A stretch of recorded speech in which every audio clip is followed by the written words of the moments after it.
Okay, come on. What is movement?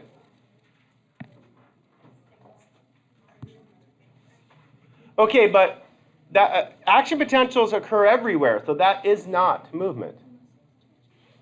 Okay, so muscles twitching is not movement necessarily, because you can sit there and have a muscle going in your arm or leg or something, or the eyebrow twitch. Okay, yeah. But muscles contracting isn't necessary. If I flex both arms at the same time, okay, cramp up. I'm gonna drink more water. Okay, but if you flex both muscles at the same time in your arm's not doing anything. It's not moving.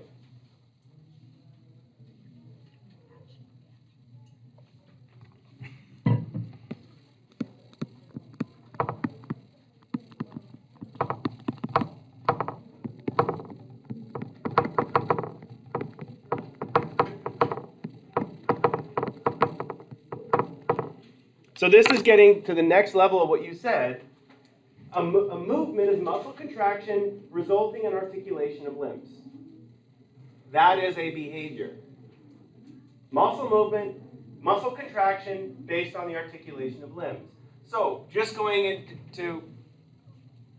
really simple, we're talking about the thing called the Lazarus effect. When you die, when your heart stops working, certain muscles contract. If I spray an ant with bug killer, when it dies, what does it do? You ever look at ants closely when you spray them? I like watching them die. Turn on its back. They roll over and they curl up. All their muscles contract. Because as their body gets into what's called rigor mortis, the body slowly contracts. And so what's interesting is that why would your arms go out and then cross? It's not the blood flow, it has to do with the muscles articulating. So what the major muscles in your arms allow your arms to do what? Lift them up. So they raise your arm. That's what these deltoids are for. And these are what the major muscles of the arms are for, is to pick things up and put them down. One of my favorite sports. Pick things up and put it down. Okay? And then, what's the strongest? You have two strong motions on your arm. One is to push, and the other is to pull. So for every single muscle, you have a, do this, strong, okay? But you have a contraction, I can't do this too heavy. Okay, you have a contraction muscle, you can probably curl this much easier than I can. Okay, yeah, okay, but you have a contraction, and what's the opposite of the contraction?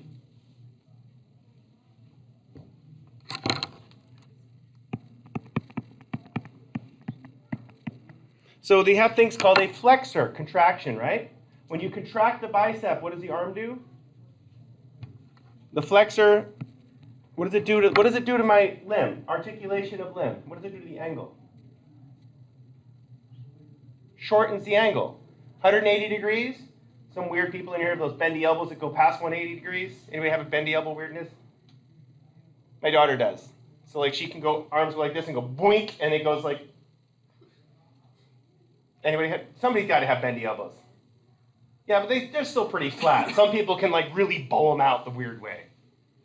Yeah, see, I got it. You got it. Yeah, do it again. Yep. Yeah. Well, it really actually makes you less likely to have elbow injury. So, okay, mine just kind of don't even go straight. But so the idea when you take this limb, it goes from 180 degrees to, and you can contract as far as you can till you run out of joint mobility. Okay, so some people who are more flexible and have a little bit less fat can probably get their hands a little bit closer to the shoulders. After a big arm workout, you can't barely touch your head. Okay, so the flexor decreases angle of limb. So what does the extender do then? Increases. Sorry, but I don't know why the colors are not showing up as brightly as they should. Oh, that's a highlighter, that's why.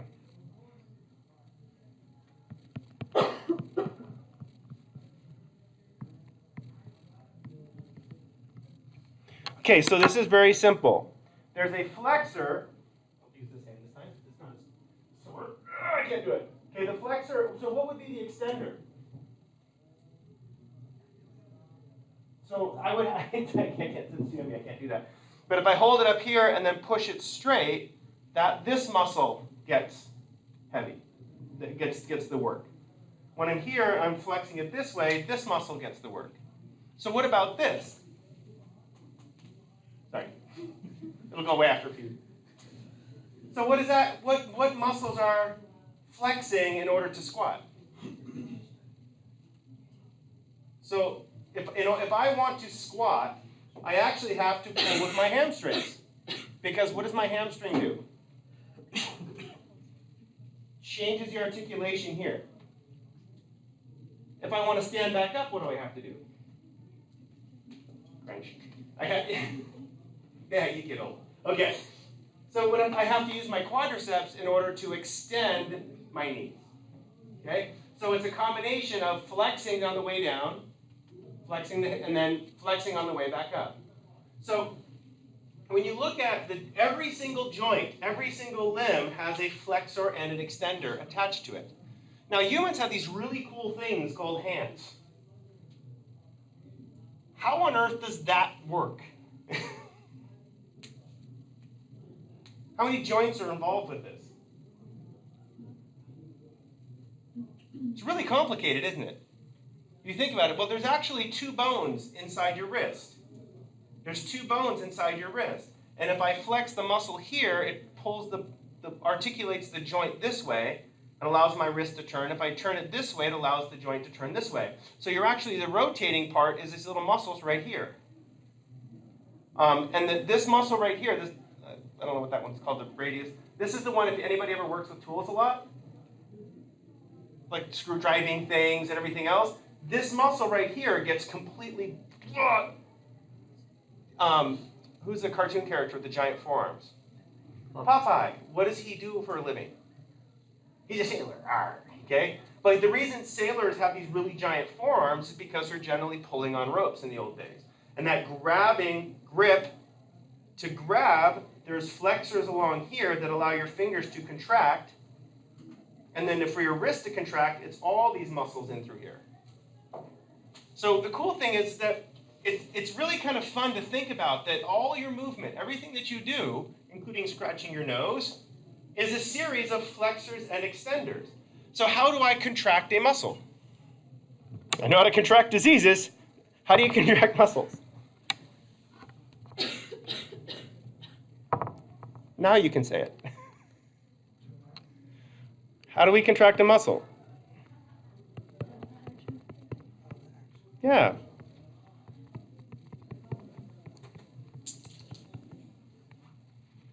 Good timing. Acetylcholine. I don't know why there's a G on acetylcholine. It just came out that way, I don't know why. Acetylcholine. So it turns out, if I take acetylcholine and put it on the muscle, what does the muscle do? Contract. So this is too heavy to hold out. I think it's too heavy to hold out. Yeah, I can't do it. I'll hurt myself. Okay? But so if I could hold that out here, I send ATP to this muscle. And it's an ATP. I send acetylcholine to this muscle. Acetylcholine causes this muscle to contract. This muscle is squishy, this muscle is hard because I'm holding my arm up. If I want to put this arm down, what do? Stop sending the signals. And it comes back down. Pick it up again, start sending signals. If I want to hold it statically, what do? I send a frequency of signals that matches the downward force of gravity. So if I send a signal that's not as fast as the force of gravity, my arm goes slowly down. If I fatigue this muscle, your arm goes slowly down. Okay? Because as long as I'm sending these little bursts of acetylcholine, the limb is articulating. Now technically, so if I'm moving my shoulder this way, is that a flex or an extend? An extend. So your shoulder is even more complicated than your stupid wrist. Because you can move in all these different directions with your shoulder. There's all these little muscles in your shoulder that allow the shoulder to move around. Okay, and this one doesn't work quite as well. Okay, this one, my shoulder doesn't go straight up at this side. This side it goes straight up.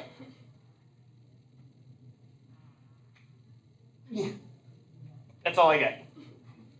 So don't hurt yourself when you're young. Okay, because this one's nice and loose. Feels good. Okay? But so in order for you to move or do anything, to walk, let's think about what walking is. What is walking?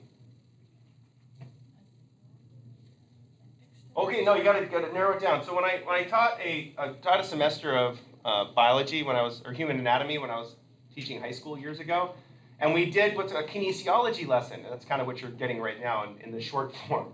So if you think about it, what is a step? Okay, so let's look at the foot. What are the articulate? Don't even go to the toes and the arches of your feet because that's even more complicated. But think about what is a step? What has to happen first?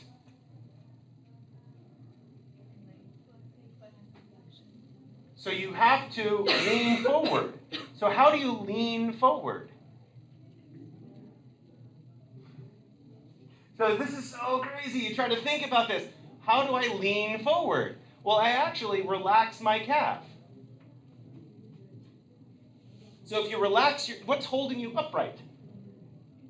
The pressure of your calf. Just slow signals are coming down from the brain to your calf muscles, supporting your calf muscle, because if your calf muscle isn't supported, you will dip forward. If anybody is not balanced, if you don't practice your balance and you stand on your toes all the time, what happens to your calf muscles?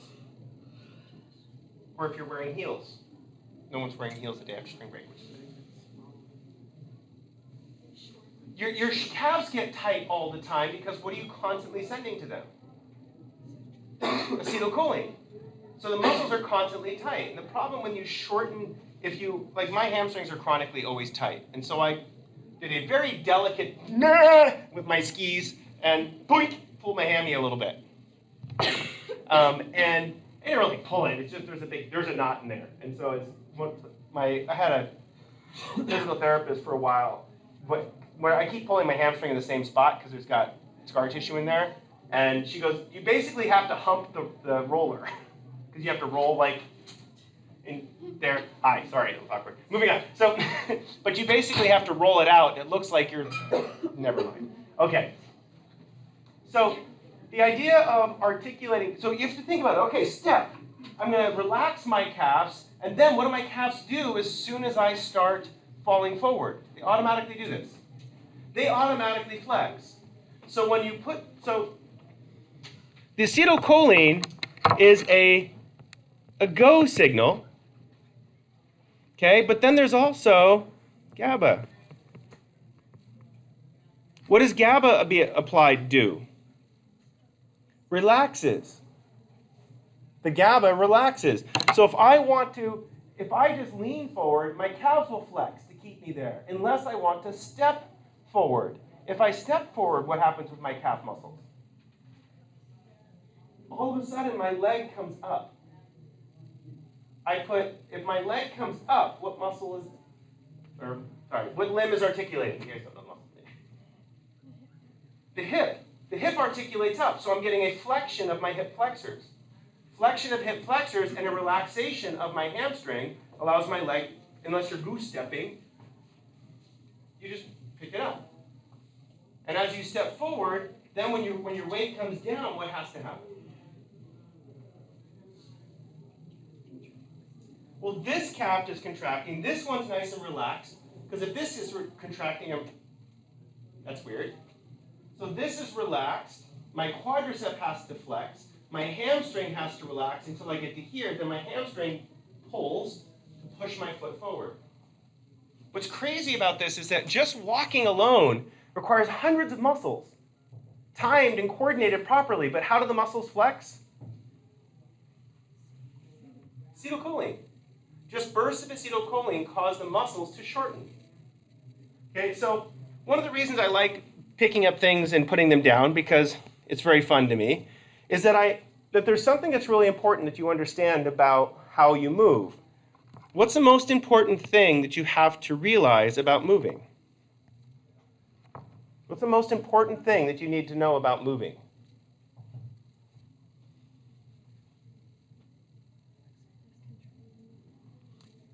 Well, how do you learn to control movement?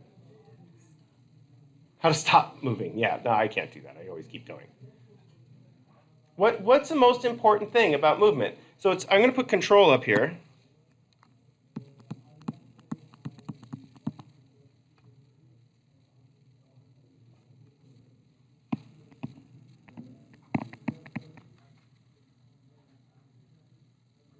That's the most important thing.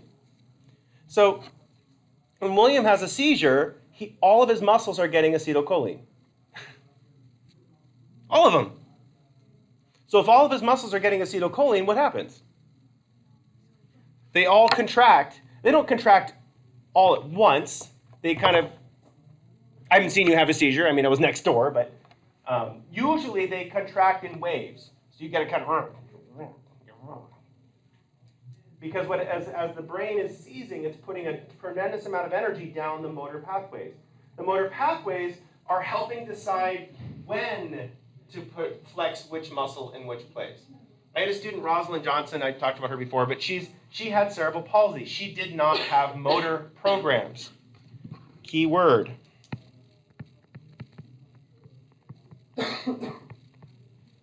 She did not have motor programs. So as a result, everything she did, she had to consciously try and do.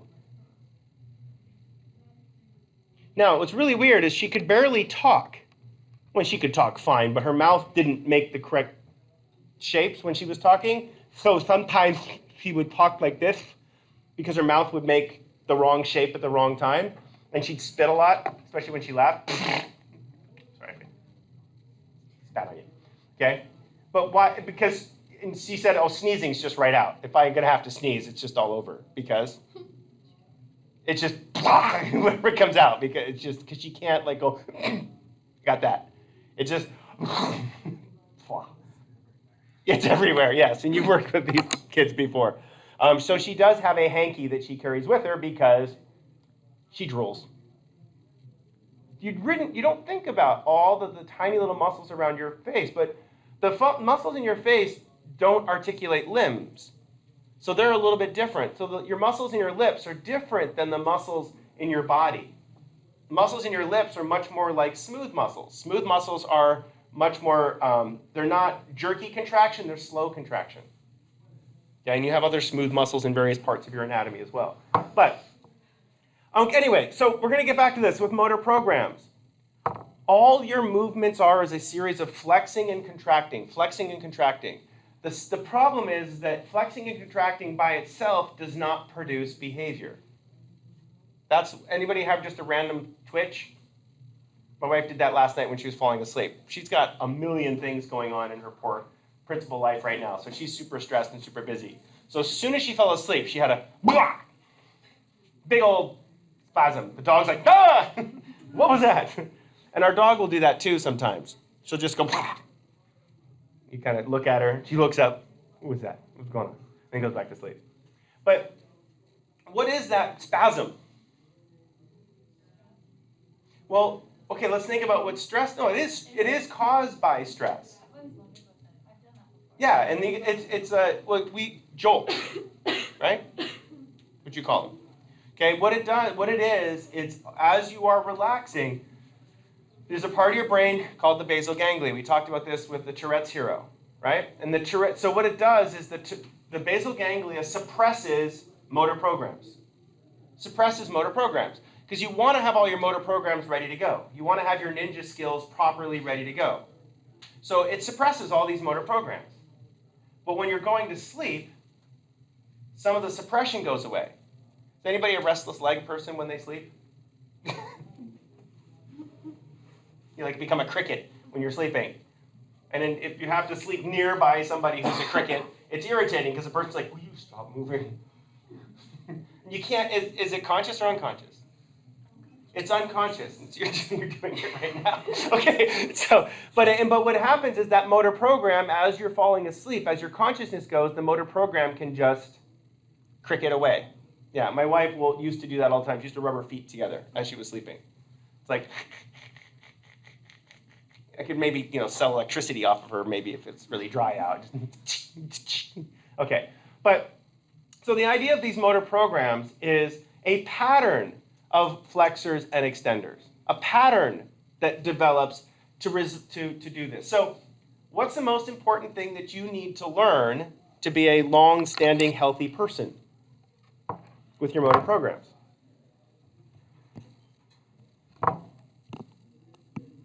Thank you. Ding. So what does balance mean?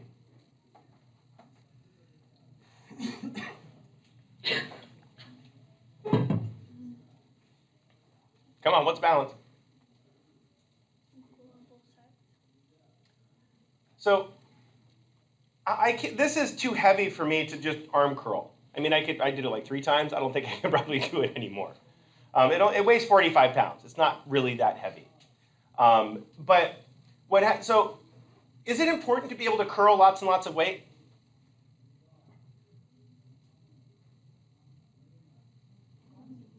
Okay, so if you wanted to have, this gentleman.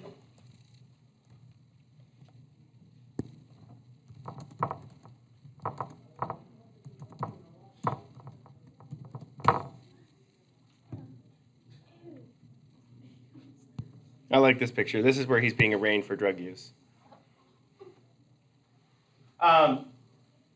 This is a documentary. I don't know if it's on Netflix anymore, but what kind of bug is it? It's a green fly.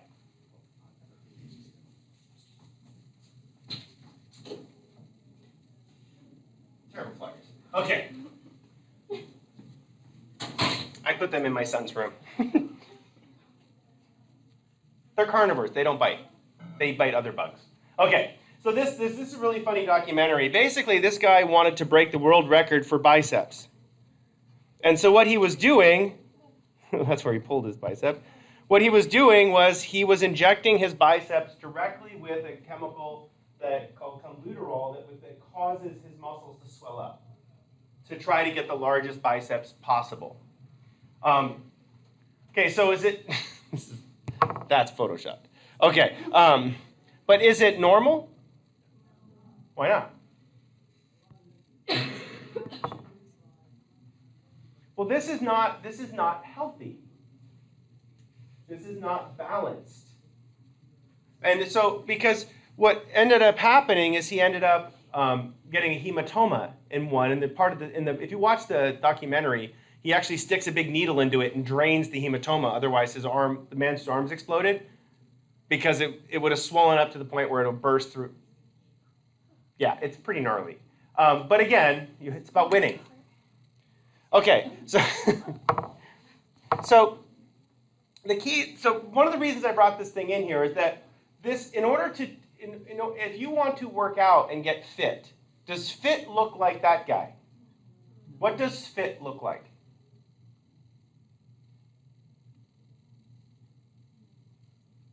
Yeah.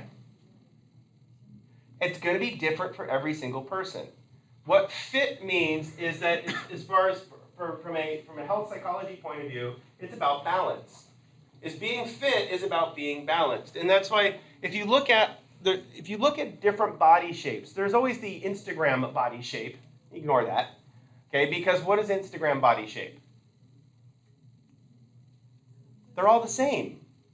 You notice that? There's one particular body shape that keeps showing up on Instagram, and whoever's popular in the like Kardashians right now, all of a sudden big butts are everywhere.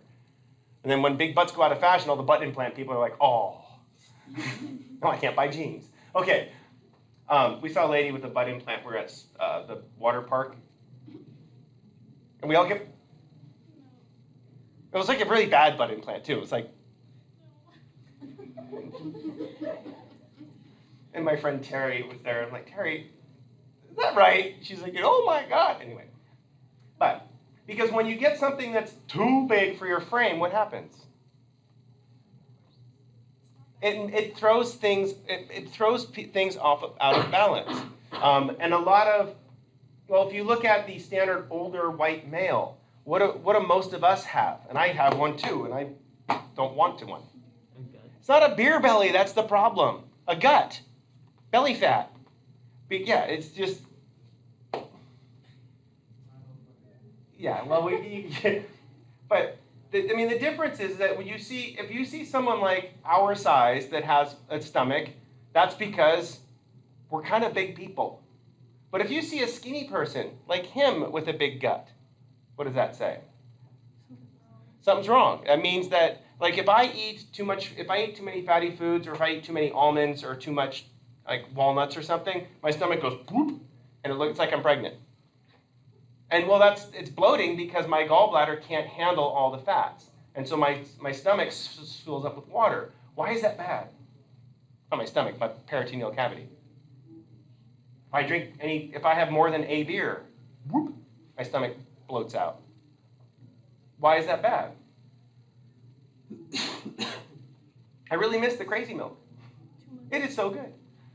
But I can't drink it. It's too much alcohol. I can't drink that much because my stomach fills up with fluid. My abdomen fills up with fluid. Okay, because the idea is maintaining health is maintaining balance. So the point of this thing is you're supposed to just swing it like this. Right?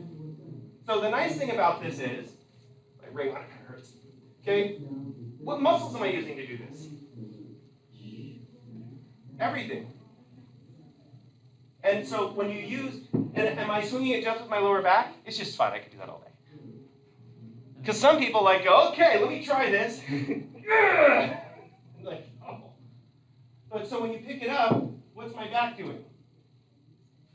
Straight. And to swing it, is it my arms that are holding it?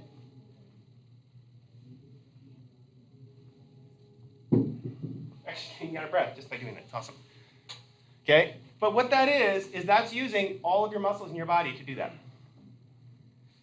And it's kind of stupid, it's kind of small, but what does it teach you? Is it good exercise? Yeah, I did 10 maybe, and my heart rate's up. Is it easy? Anybody can learn. Please learn correctly if you're going to learn, because can you really ruin yourself if you do it wrong? Yeah, one of my students was like, oh, I hate kettlebells. She goes, I blew my shoulder out doing kettlebells. And she was a smaller female, and she was using one bigger than this. Why do you think she hurt herself? Balance.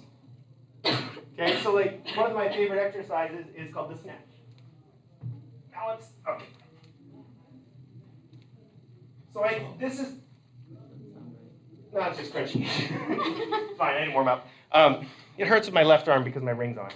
But, so when you do that, again, heart rate goes up. But how am I moving the kettlebell? Whole body. You flex everything doing this. And if you do it right, everything flexes correctly. What if you do it wrong? Or drop the kettlebell. Now, what's fun about this is there's all sorts of different exercises you can do with the stupid kettlebell. And the whole point of the stupid kettlebell is just to provide a handle with a weight on it. Why do I do most things with one hand?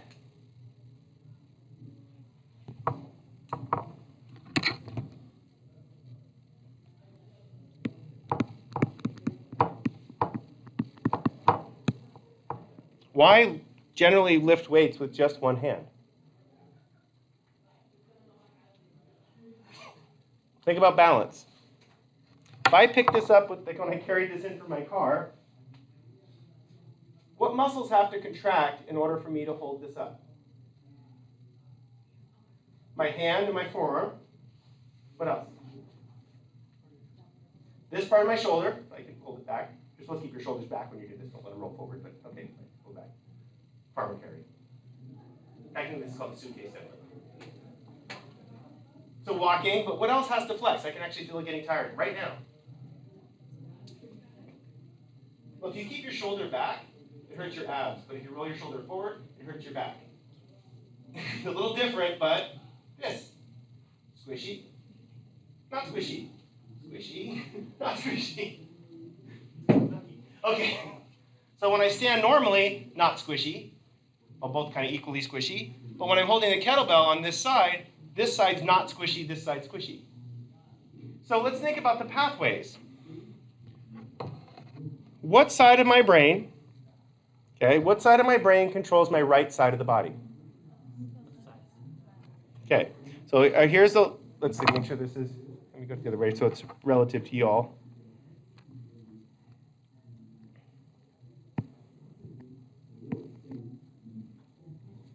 After playing the kettlebells, I can't write.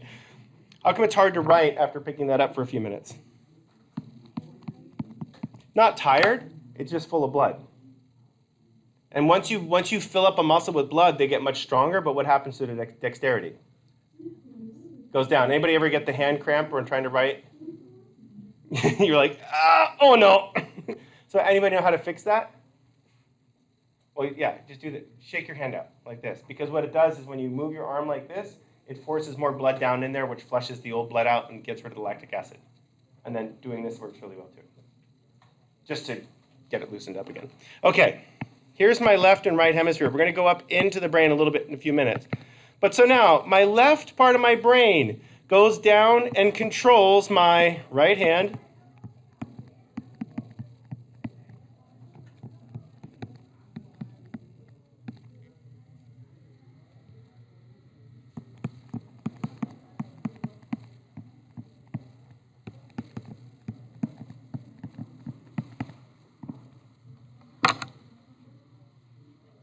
The left side of your brain controls your right hand, left leg, left trunk, and right foot. Yeah. So this pathway, we come in, this is our conscious control pathway. So if I want to pick something up, I grab it with my hand, my left hemisphere is controlling this. Which way does my weight have to shift to pick it up? Yeah, in order to pick it up, I kind of have to use both legs. So what helps me balance, though, when I pick something up? Left trunk and right foot. So if you think about this, my right foot is figuring out which way to push and shift my weight. My left leg provides the support. So I discovered this while I learned how to snowboard last President's Day weekend. I snowboarded 2 days. It was a blast. So I snowboarded 2 days this break. So much freaking fun. I really like snowboarding. All the kids are starting to ski now because snowboarding's not cool because old people like me are snowboarding, so all the kids are starting to ski now. That's what the moms are all saying on the chairlift. Anyway, so when I snowboard, I put this foot forward.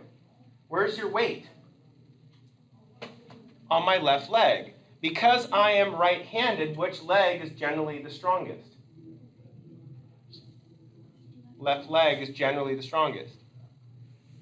Okay? And then, so if I try to ski this way, or snowboard down the hill this way, I put my weight on this side of my foot. Oh, that's Randy. Hold on. That's our insurance guy. Hey, Randy, I'm teaching. Can I call you back in half an hour? Thanks. We bought a car for my daughter, so we have to get insurance back. A Nissan Rogue. We have a Murano, and the Rogue is like a little mini Murano. And they're the same color, so kind of awful. Okay.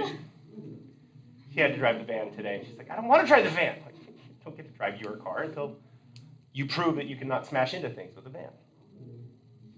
So I get the little car until. Okay. Anyway, so if I'm trying to balance going down the hill this way, what happens pretty quickly? Actually, my left leg gets super tired, but my right leg, I keep shifting my weight back onto my left side without thinking about it. Why would I shift my weight onto this side without thinking about it? Because that's my naturally strongest leg. That's what I've done with the motor program over the years, is I've always shifted weight to my left leg. And because I keep shifting my weight to my left leg, if you put your weight on the downhill part of the snowboard, it doesn't turn very well. It gets weird.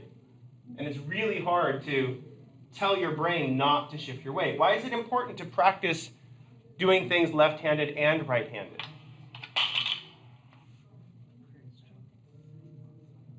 to make sure that the right side is controlling the left hand. Yep, you figuring this out.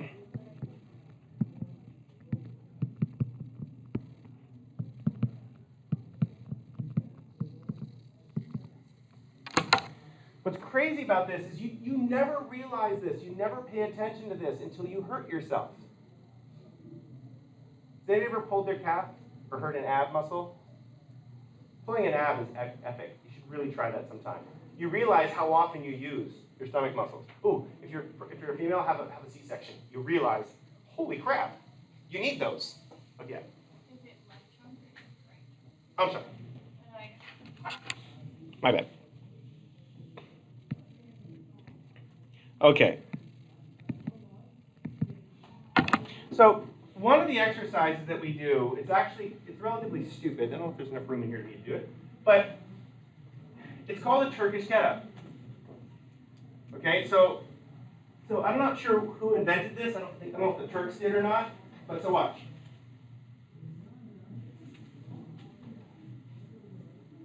Right?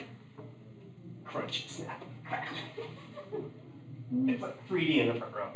Okay? So what? That's kind of stupid. Much better ways to stand up. But what does that do? It focuses all the energy on one side. And then you switch arms and you do it on the other side. And it seems like it's relatively stupid, but you're actually activating the entire pathway down one side at a time. And see, notice how fast my heart rate got up. Just doing that one little exercise, it spikes your heart rate pretty quickly because you're activating that entire pathway simultaneously in order to do those movements. So these silly little exercises, they don't seem like they're doing very much. It doesn't look like much is going on.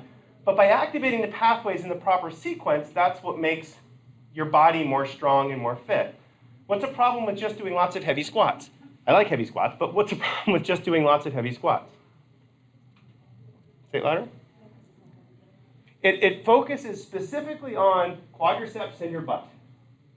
Very little hamstring involved, just quadriceps and your butt. And if you just do this, it should stop any minute now. Okay. But if you just do that, is that using any of the other pathways? So what happens is you end up building big legs and a big butt, but then as you grow older, what happens to your balance? Not your tipping over balance, but your physiological balance.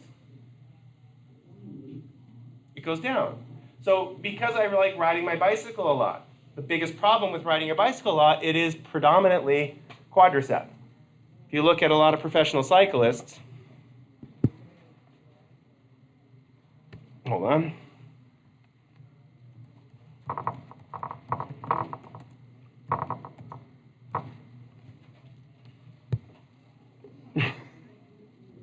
You look at a lot of these folks, these are the track cyclists. Are they balanced athletes? No. Okay, and there's actually a really funny, yeah, this is the podium at one of the world championships. These are the track cycling is the weightlifting of cyclists. There's a really funny one on Instagram, the difference between a mountain biker and a road biker. Mountain biker's got these big old calves, and a road biker's got these skinny little calves. Okay, and what's funny about the one thing I really like I like mountain biking better than road biking is, does mountain biking use more different muscles? Yeah, you use all sorts of different muscles mountain biking, but on a road bike, what do you predominantly use? Just your quadriceps and your lungs. Okay, so now, so we have the basic pathways. How do we get the motor signals to the pathways? Let's go back to our little brain.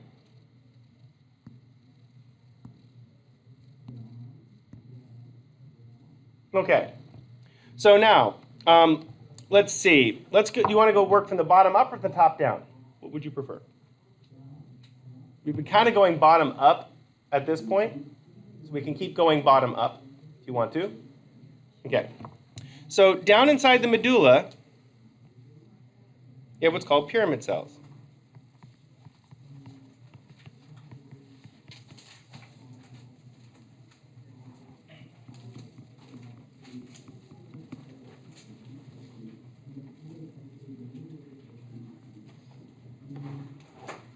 You have these pyramid cells. Pyramid cells are shaped like pyramids. Okay? So, what do I mean it's shaped like a pyramid?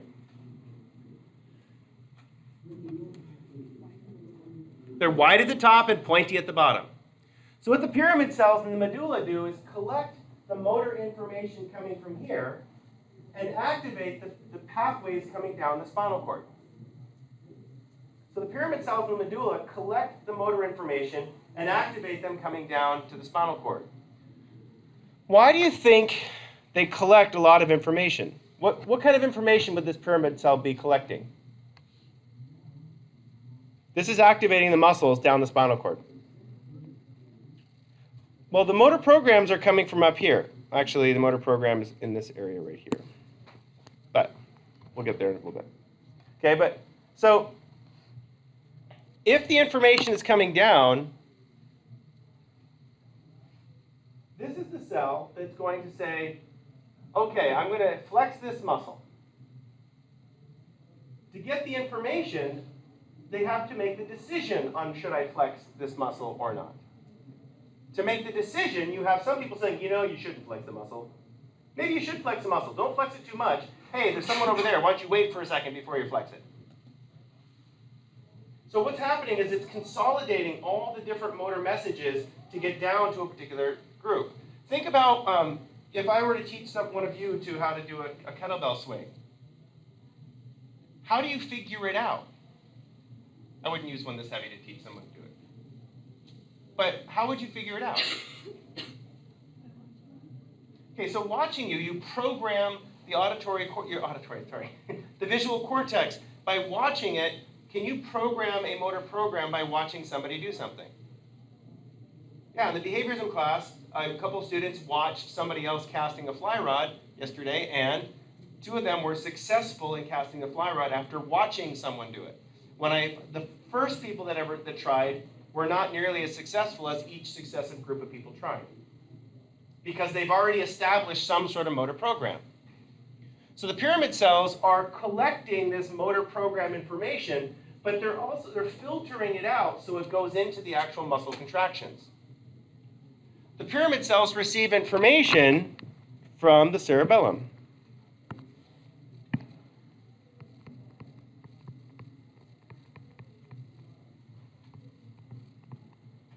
Does parallel have 2 R's?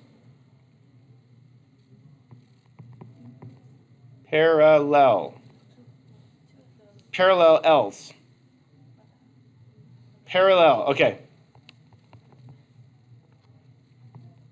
I understand how the cerebellum works, but I can't spell parallel. Okay. The cerebellum, which feeds information down into the pyramid cells, has parallel fibers. These parallel fibers have all these motor informations going across one way, and across the motor information is coming back sensory information going across the other way. So the sensory information is going across one pathway, motor information is going across the other pathway. All this information is being sent down to the pyramid cells. The way the cerebellum works is by using GABA. What is GABA? It's an inhibitor. Inhibitor. So what a GABA does is GABA slows down the motor messages. So that it's timing. What happens when someone's had a little bit of alcohol? Their timing gets off a little bit. I listened to this podcast while driving up called Crime and a Glass of Wine. Anybody heard of this before? It's basically these 2 friends from high school that live in Oregon, and what they do is they talk about crimes. Each week they go and research a crime, and then they sit and drink wine and then discuss the crimes with each other. It's really actually cool.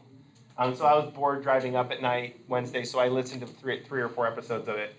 And it's funny because as they're getting into the 3rd episode, they like one of them like starts slurring a little bit and losing her train of thought, and it's pretty funny. That's when they talk about like paranormal stuff, is when they get really kind of tipsy, which is pretty funny. Anyway, but why did she start slurring her words? I mean, why does Roz slur her words?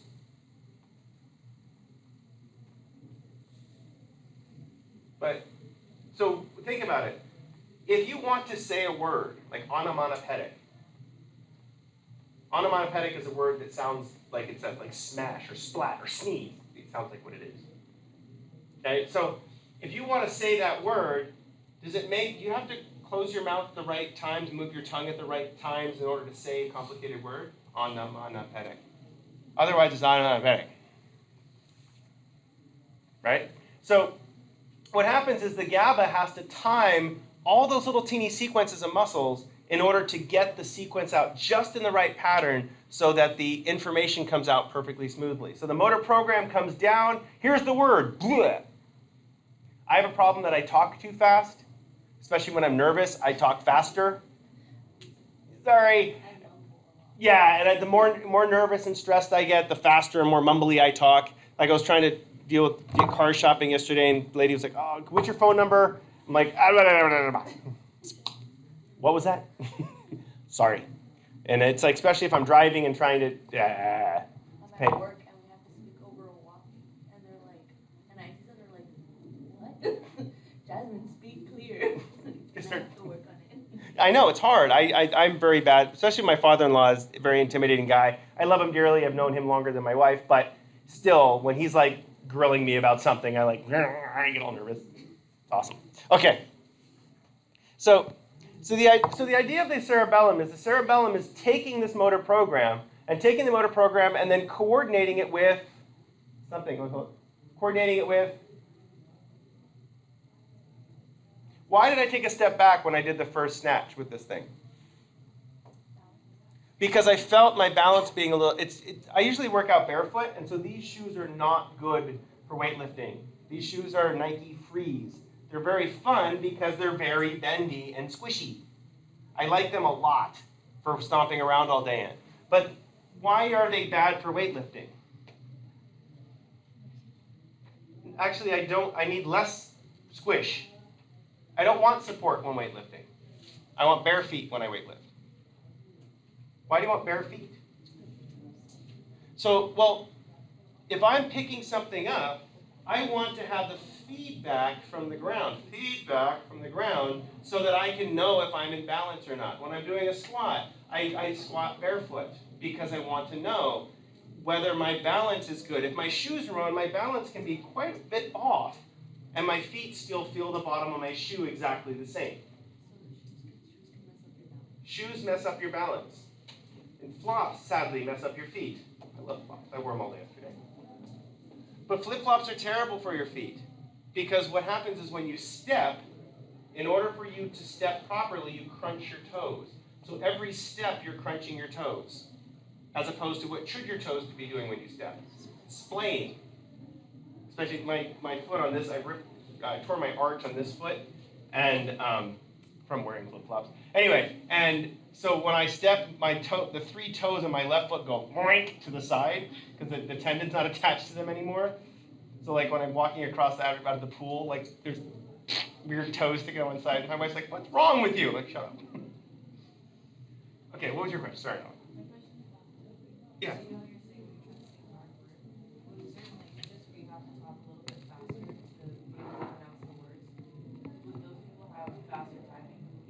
That would be a really fun experiment. Because you listen to someone who speaks Arabic or speaks Spanish very quickly versus someone who speaks Farsi or Vietnamese.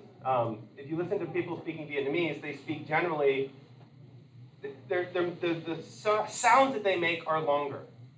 They're not as fast and articulated as Latin languages. And it's, I just love it. The lady that cuts my hair, she's Vietnamese, and her mom does the nails there where I get my hair cut. And they talk to each other, and half the time they shift back and forth between Vietnamese and English. And I laugh. I go, "Are you guys talking about me?" And she goes, "No, English is too hard." I can say the same thing with less words in Vietnamese. But it's the key that the cerebellum is, this is where we're starting to really get to what we wanted to get to for the point of this, is what balance is feedback. Is that if you are getting feedback, that allows your muscles to move effectively. When you get the proper feedback, the cerebellum then can time the motor messages better. So when you watch somebody do something, are you getting feedback on how to move? Yes. It's not perfect, it's very noisy feedback, but that feedback helps time your cerebellum. What's the best way to get proper feedback? Well, you guys said it a couple times. Learning. So what the cerebellum is really involved with is learning. We're going to hear that when we talk about learning and memory coming up, you realize that a lot of learning and memory occurs in the cerebellum. It's about the timing. It's connecting the sensory feedback to the timing of motor programs. Whenever we go up, in the summertime, whenever we go up to the mountains, I have this up here, and I see how fast I can do 100 snatches. So you throw it over your head 100 times. And you switch arms, and you see how fast can you do 100. My best time, I think, is 3:28, 3 minutes and 28 seconds. And it's fun to try it up there because it's at altitude. And you saw how huffy and puffy I got just after doing a few of these. When you get up, so I usually do 20 with the left arm, 20 with the right arm, then 15, and then 15, and then whatever I can do and whatever I can do until I finish to 100. And by that point, I'm usually hopping and sputtering. And the thing about doing this is that the feedback that you get, especially if you do it barefoot, helps you learn how to move properly. Because can you get out of position to hurt yourself doing this? Yeah, if you push the weight too far back, that can hurt your shoulder because your shoulders are not strong going back behind your head at all. You should never do any lifting behind your head with your arms. A lot of people like to do behind the arm military press. Never ever do that. It puts your shoulder in a very dangerous position. If you're going to do that, it's much better to do rotator cuff exercises like this than it is to push behind your head. If you're doing a press, you should keep the weight in front of your head and push straight up. And that lets the shoulder go through its proper rotation and not press from back here. And the other thing is lat pull downs. People do lat pull downs behind their back. That's actually really bad for your shoulders. If we're talking for people with old shoulders, don't do that. Even a rows from above going this way, is that a natural motion that your shoulders are used for? Which way are shoulders supposed to pull? Well, you pull up, straight pull-ups. Those are actually good for your shoulders because evidently we have evolved to pull ourselves up on things. Okay, and the other way is to grab things and pull like a rope, like that. That's actually good for your shoulder. It doesn't put your shoulder in an awkward position. The reason that we learn about this stuff is that if your body gives you feedback, can you learn how to listen to what your body's telling you? It's called mindfulness. If you do something and it hurts, well, don't do it again. Figure out why it hurts. Figure out what the reason is of hurting, because usually injuries are caused by lack of balance. Why did I tweak my hamstring? My hamstrings are not flexible enough. I don't stretch my hamstrings as much as I should. And when I go through when I hurt myself, then I go through a couple months of seriously stretching and doing great, and I feel great, and then I stop stretching, and then I go for a couple months feeling good, and then I'll do something stupid and hurt myself. Like last year, right before the semester started, I was doing deadlifts, and I pulled my ass.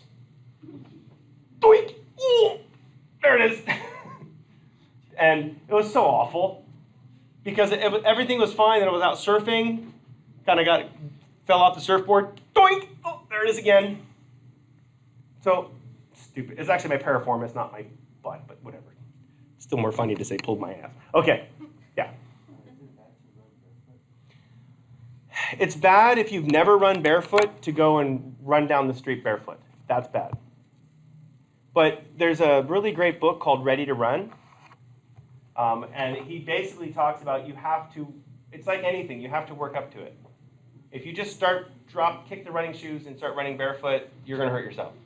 Because, like, should I run barefoot? No, I weigh 245 pounds. That's going to be a lot of damage, especially since I don't have an arch in my left foot. I had ruptured the plantar fascia in my left foot. And because I ruptured that, running barefoot to me is just stupid. In fact, running at all to me is bad because I partially tore my Achilles years ago. And because I partially tore my Achilles and I tore that piriformis and I broke my foot, it's just not in my cards. I'll ride a bike. But if you do all the training that you need to before you start to run, you can totally run barefoot. But I mean, there's a really cool old guy that lives in our neighborhood that runs around all the time. Dale. We see him, he runs barefoot. I mean, he has those stupid feet shoes, but he wants the toes on them. I have a pair of, running in these would be pretty much the same as running barefoot because these have no support whatsoever. And I have to spend serious amounts of concentration not to let this side cave in. So like when I'm wearing these, it's really easy for my knees to cave in the center. So I really focus on keeping my knees out and my hips balanced so that I don't cave the shoes. You see people wearing these walking across campus, like walking on the inside of the heels like this. Is that healthy or unhealthy? Unhealthy, it's unbalanced. So but can you change it? Yeah. And you can change it by up here. You change it by changing the motor programs. By being conscious of the feedback, you can immediately start changing the motor programs.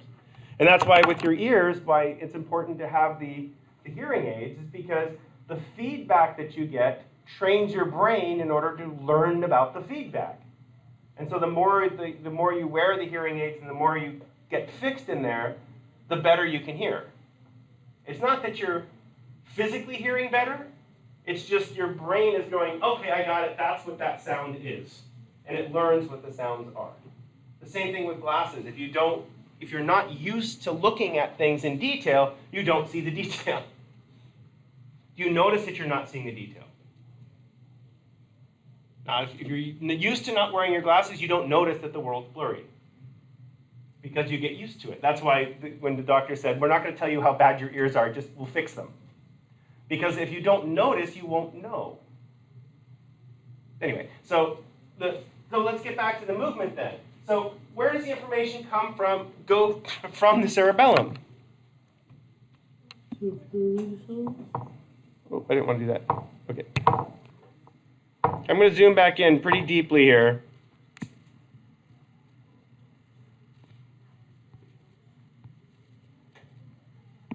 I'm going to color this center in black.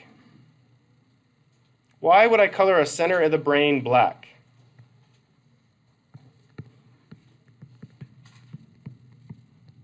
It's called the substantia nigra.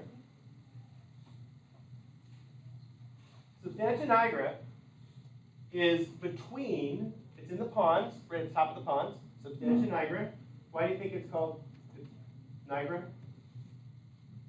Black substance. I'm totally going to trip on this, by the way.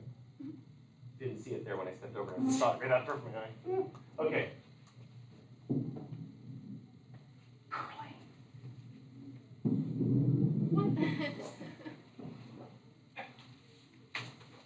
I'm sorry. We have these little carpet mover things at the gym. They're like they're furniture movers that you put on carpet, and they're really slippery. I totally bet we could curl with the kettlebells with those. Sorry. There might be a video. ASAP. Okay. Wouldn't that be funny? Yeah. Okay, so the substantia nigra is a set of dopamine-containing neurons.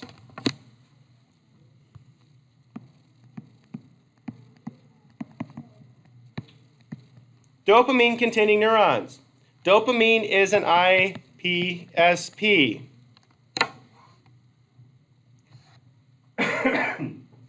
So now, these substantia nigras feed into the pyramid cells. Here's my pyramid cells down in here. Let me draw them green. What input is coming in also from this? The cerebellum. So the entire motor system works in double negatives. When it gets to the muscle, I release acetylcholine, it contracts the muscle. When I get in order to get the information to the muscles to contract, I have a series of inhibitions. I'm going to inhibit this cell, which is going to increase its firing rate. Because what do you think the pyramid cells release?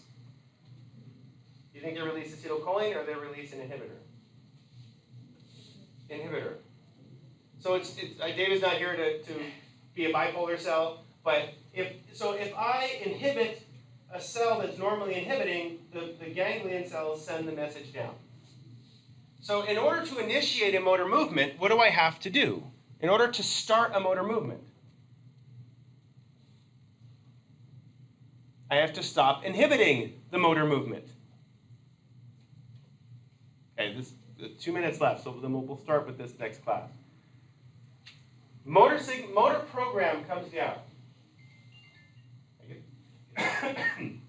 The motor program comes down. The motor program then activates the substantia nigra. It's the descending portion of the reticular formation.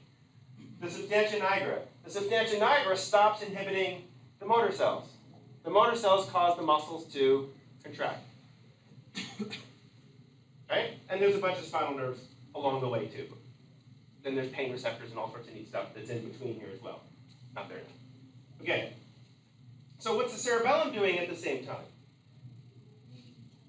Coordinated the timing of the inhibition. So it's inhibiting the different substantia nigra cells at different times so that the message comes out with the proper sequence, down the proper pathway to produce the motor program. Whew. So what happens if I break the substantia nigra?